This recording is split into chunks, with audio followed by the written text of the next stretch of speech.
अस्सलाम वालेकुम, I am Zuhaib from Zuhaib machines. आज मैं multi functional 32 pieces foot kit के सैटिन स्टिच के बारे में बताऊंगा कि ये किस तरीके से काम करता है और हम इससे क्या क्या क्रिएटिव काम कर सकते हैं। वीडियो शुरू करने से पहले मैं आपको बता दूं कि हमने ये वाला फुट इस जगह पर लगा दिया। लगाने के बाद अब हम यहाँ से अपनी मशीन में मतलब सामने से स्क्रीन के ऊपर से हम कोई सा भी डेकोरेटिव डिज़ाइन सेलेक्ट कर लेते हैं।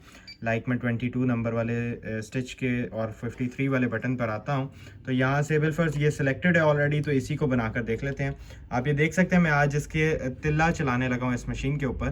तो ये तिल्ले के धागे के साथ हम किस तरीके से काम करेंगे ये वाला फुट लगाकर, तो ये अब आगे देखते हैं जी। यहाँ से अब हम स्टिच स्टार्ट करने लगे और मैंने इसके ऊपर 22 नंबर वाले स्टिच को सिलेक्ट कर लिए और अब मैं इसको यहाँ से स्टार्ट कर रहा हूँ।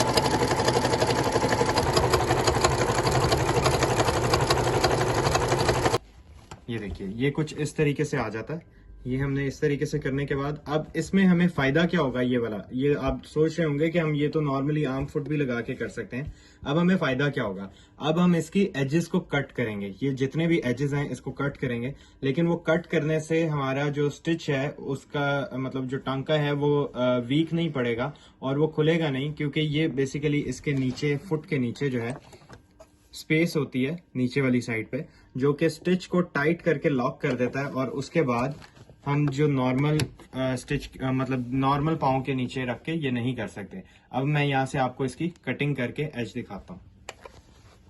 ये देखें हमने इसको इस तरीके से कटिंग कर दी एज के ऊपर, और एज कट करने के बाद अब ये आपके ऊपर है। आप इसको ये स्लीव्स बनाना चाहते हैं, नीचे घेरा बनाना चाहते हैं, कोई भी ऐसी चीज़ करना चाहते हैं वो आप इसके इस फुट के साथ कर सकते हैं। अगर हम इस किस्म की एम्ब्रॉयडरी करें किसी आम फुट के साथ और उसके बाद ये एज के ऊपर ये देखें, हम जब इसको धागे को बाहर की तरफ खींचते हैं तो ये धागे सारे बाहर की तरफ निकल आते हैं।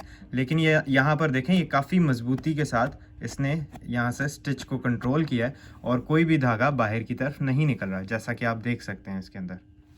ये देखिए अब मैं इसके ऊपर यहाँ से 23 नंबर वाले स्टिच को सिलेक्ट करता हूँ और यहाँ से मैं मशीन को स्टार्ट कर देता हूँ। ये देखिए पहले हमने इस किस्म के ये जो कटाव बनाए थे उसी के साथ कि अब मैं एक और चीज़ आपको बनाकर दिखा देता हूँ। ये जस्ट फॉर सैंपल है।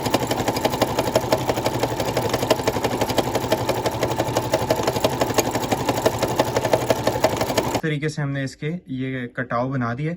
अब इन कटाव को आप किसी भी कटर के साथ इस तरीके से कट कर सकते हैं, या ये इसी के साथ ही आप इसके ऊपर मजीद और डिज़ाइन बना सकते हैं। और सबसे मज़े की चीज़ ये है कि ये जो तिल्ला है ये नीचे वाली साइड से नॉर्मली हम कहते हैं कि तिल्ला जो है वो चुभता है, तो ये आपको बिल्कुल भी इरिटेट नहीं करेगा। नीचे देखें बिल्कुल आम धागा है, जो हमारी आम मतलब सूती धागा होता है ना वो वाला है, तो ये नीचे से बिल्कुल भी आपको ये इरिटेशन नहीं करेगा पैदा।